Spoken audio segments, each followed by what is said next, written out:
I'm Quinn Gifford, and my personal response to the book was that I very much enjoyed reading it. I thought it was an astounding example of romantic literature, especially Gothic romantic literature. The setting I thought was very interesting. I really liked the dichotomy between the two main characters. I thought it was the most interesting part of the book, and it definitely helped me understand the tenets of romanticism a little bit more. And it definitely filled in my reading schema. A lot of people talk about how good Frankenstein is and how much of a classic it is, and it's really nice to finally be able to read it. And I liked it a lot. Yeah. Hi, I've read Frankenstein before, but I read it again because I love it very much.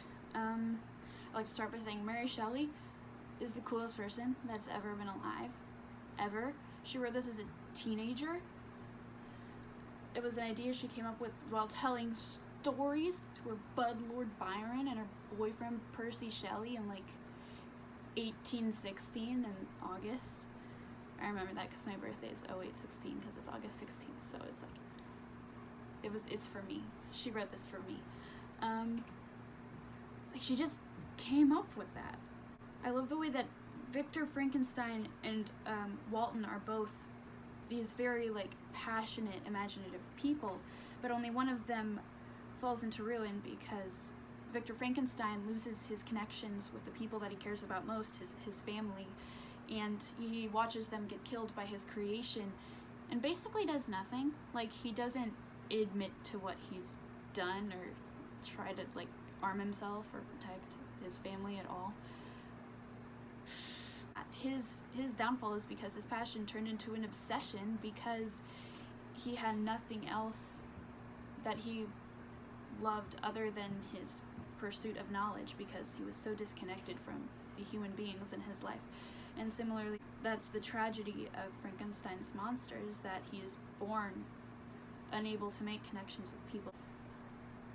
This book is not scary. It's like Frankenstein is like a Halloween monster. It's not scary. It's sad. It's a tragedy.